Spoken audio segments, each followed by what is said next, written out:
acronym Tanaka, which means yung letter T ay Torah. Torah, ang ibig sabihin naman sa English ng Torah ay law or kautusan. So, ang Torah ay yung 5 books na isinulat ni Moses na tinatawag din na Pentateuch. Okay. Yung 5 book na sinulat ni Moses ay Matthew, Mark, na lang, gising kayo. Okay, so Genesis, Exodus, Leviticus, Numbers, Deuteronomy. Yun yung Torah. Ang tawag yan ay Torah or law. Ayan. And then, ang law, ang na, yung letter N, kasi T-N-A-K, di ba, Tanak? Ang N ay Nevi'im. Ang Nevi'im, Hebrew yan, sa English ay prophets or mga propeta. Now, pansinin nyo, ito ang pagkakaiba ng Hebrew canon, Jewish canon, sa Christian canon. Ang mga propeta, prophets, sa atin nagsisimula kay Isaiah, di ba? Isaiah, Jeremiah. Pero sa Jewish Old Testament, na hawak-hawak ng Panginoong Yesus nung time na ito, meron silang former prophet at saka merong latter prophets. Ang former prophets, nagsisimula kay Joshua. Joshua, Judges, Samuel, and Kings. Walang 1 Samuel, walang 2 Samuel, walang 1 Kings, walang 2 Kings. Basta ang former prophets ay Joshua, Judges, Samuel, Kings. Kung bibilangin mo, 4 na books yan. So yung Pentateuch ay, ang Torah ay 5 books, plus yung 4 na books na former prophets, di 9. 9 na sila, tama? Meron pang latter prophets. Ang mga latter prophets naman, nagsisimula kay Isaiah, Jeremiah, Ezekiel, tapos yung 12 prophets, simula kay Hosea hanggang Malakay, isang book lang yan sa kanila. Bagaman 12 yun, pero sa Jewish canon, Jewish Bible, Jewish Old Testament, na hawak ng ating Panginoon Jesus, isang book lang yan. Pero sa atin, 12 yan. So, meaning, from Jeremiah hanggang doon sa 12, meron ding 4 books. So, ilan na yon? 5 plus 4 plus 4 ay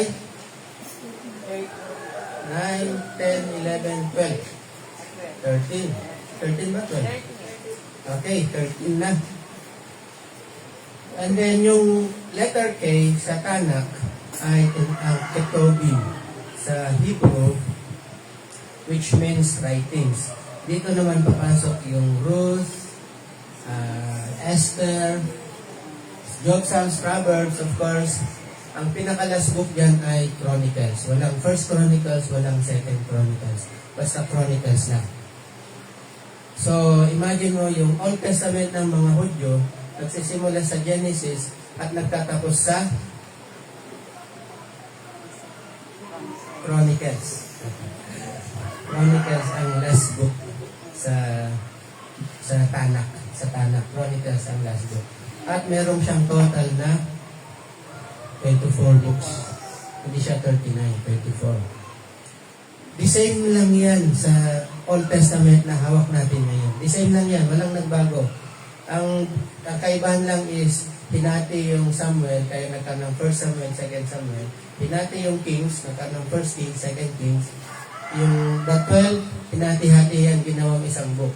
Mula kay Hosea, Joel hanggang kay Malakay, ginawang 12 books, kaya ito naging 39. Pero ganun pa man, itong book na ito, nung sinabi ng Panginoon Jesus, I came to fulfill the law and the prophets, ang sinasabi niya, tutuparin ko ang Old Testament. So, the law and the prophets, speaking of the Old Testament, hindi yung kautusan lang, hindi yung law lang, kundi yung buong Old Testament. Yan. So, in other words, kung ano yung mga blanks doon sa Old Testament, pupunuan ito ng ating Jesus. Kaya yung title natin dyan is Law plus Prophets equals si Jesus Christ. Kasi siya yung magbubuo ng Law and the Prophets. Ano ba yung mga kailangan niyang bubuuin yun? Ano ba yung mga blanks natin sa Old Testament? Naglagay ako ng mga examples dyan. Okay? At ang pinakaunang-una dyan na hula na natutuparin or tinupad na mismo ng ating Panginoon Jesus ay ang Genesis chapter 3 verse 15. Ano po ba yung Genesis chapter 3 verse 15? Ito yung the seed of the woman. Maalala nyo nung kinurse ng Diyos yung ahas, si Adan at si Eva. Ang sabi ng Panginoon kay Adan at kay Eva, yung seed of the serpent, ipuproduce niya yung seed of the woman. Take note hindi siya seeds. Kasi pag seeds ay plural, marami. Pero seed, sabi niya sa English. Tapos yung seed naman ng woman, dudurugin niya yung ulo ng seed ng serpent. Ang tawag natin dito ay proto-evangelion or yung pinaka-first na gospel, pinaka-first na mabuting balita. Pero ang tanong ay, ano yung i-fill in the blanks dyan? Sino yung seed ng woman na dudurog doon sa ulo ng seed ng serpent? Kasi alam natin, seed ng serpent, sino yan? Si Satan yan, di ba? Oo, pero sino yung seed of the woman? Yun papasok ang ating Panginoon Jesus. Natupad sa kanya sa pamagitan ng virgin birth. Ipinanganak siya sa babae, hindi sa lalaki. Of course, dito yata tayo doon. Of course, hindi nanganganak yung lalaki. Ang ibig kong sabihin is, nanganak si Mary na hindi siya ginagalaw ng lalaki. Yun. So, natupad sa kanya yung seed of the woman. Hinulaan din yan ni Isaiah. Okay, sa Isaiah, nilagay ko ba dyan? Hindi siya nakalagay, pero sa Isaiah binanggit din yan.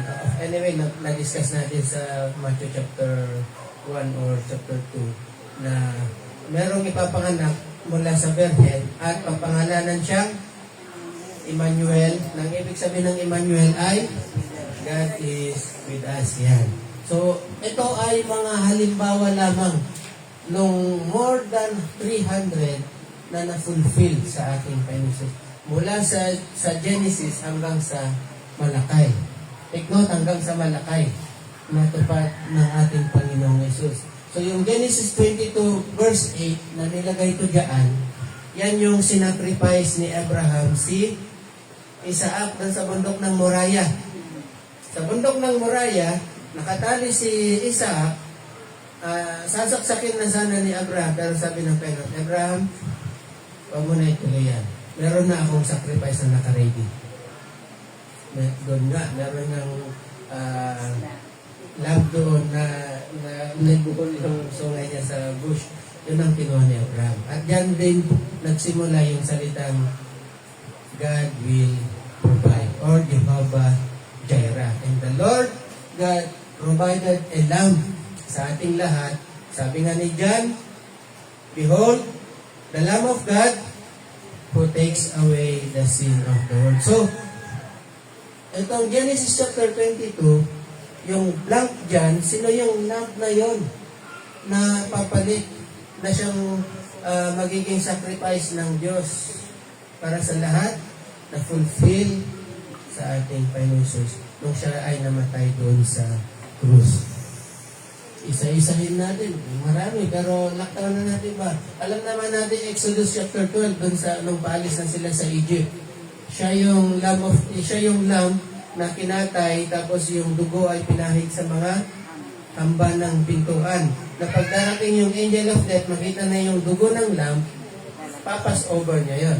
Lalaktawan niya, kaya yung pass over. Yung Numbers 9, verse 12, yung, di ba yung Paschal lamb, Passover lamb na niluluto nila, hindi nila binabali yung mga buto. Sinusunog na yung buto. Kung may sobra man na hindi naubos, Susunugin nila yan ng buo. At nangyari yan sa ating Panginoong Yesus nung siya ay namatay. Doon sa krus, hindi siya binalian ng buto. Itong Numbers 21, verse 9. Yan yung sa katigasan ng ulo ng mga Israelita, nagpadala ang Panginoon ng mga ahas. Kinagat sila. May mga namatay. Pero nag-provide pa rin ang Panginoon ng way para makaligtas doon sa kagat ng ahas. Ano yung way? Sabi niya kay Moses, gumawa ka ng bronze na snake. Tapos itaas mo yon, i-lift mo up. Itaas mo. Para sino man ang titingin doon sa bronze serpent na yon, mawawala yung kamandag ng ahas. Blank na naman yon doon sa Exodus. Pero sa Numbers.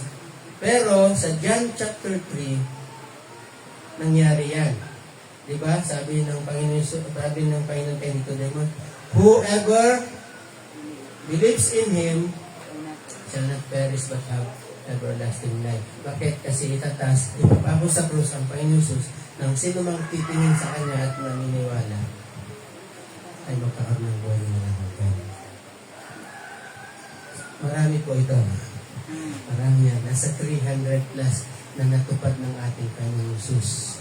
Pati sa Song of Solomon, sa Ecclesiastes. So the law, the prophets, speaks of the Old Testament at tutuparin lahat yun ng ating. Tinupad lahat yun ng ating Panginoon Yesu Cristo. Now, kung ito yung mga ginawa ng ating Panginoong Yesus, even our Lord Jesus Christ ay sinasabi na niya ang mga bagay na ito regarding sa law, sa New Testament, sa Old Testament, titingnan natin ngayon yung sinabi kong point kanina na paano yan, Pastor, hindi naman tayo, kung tinupad na ng ating Panginoon Jesus yung law, hindi na natin kailangan yung law. Tama ba? Sinabi ni Paul, tayo ay naligtas, not according sa works of the law, but according by grace. Yan ang sa Romans. Later on, pag-aaralan din natin yung Romans para mabuo natin yung Book of Romans. Napakaganda po ng Book of Romans. Okay? Pero, anong law ba? Ibig bang sabihin, dahil born again na tayo, dahil Kristiyano na tayo, hindi na tayo susunod sa mga utos ng Diyos? Sabihin nyo, depende sa law, Pastor. Depende sa law. Bakit?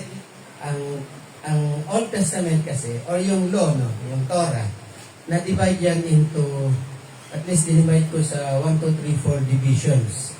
Okay? Pero sa iba ay 3 divisions lang. 4 divisions kasi hinati ko yung ceremonial laws. Tingnan po natin sa slide.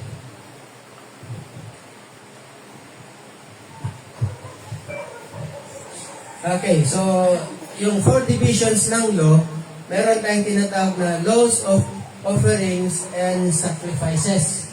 Yan. Pangalawa ay yung mga ceremonial laws. Ito yung law, When you say law, ito yon. Meron tayong tinatawag na dietary laws. Meron tayong tinatawag na moral law. Actually, meron pa silang pang-5, yung civil law. Sa civil law, kasi meron, nilagay ko na dito sa notes ko, wala. So, yung civil law kasi, nandiyan yung mga anong parusa ang gagawin sa mga nagnakaw, napatwayan nagnakaw, anong parusa ang gagawin sa mga nag-murder. Depende kung anong ninakaw mo. Kung ninakaw mo baka, tapos nakuha sa'yo na buhay pa, ibabalik mo yun, pero may kapalit. Swerte yung ninakawan mo. Bakit? Magiging 2 yung baka niya. So, yun ang civil law nila. Pero mayroon tayong sariling civil law. Bahagi ng civil law ay yung levirate law. Ano yung levirate law? Yung pag nag-asawa yung isang anak, namatay yung asawa niya,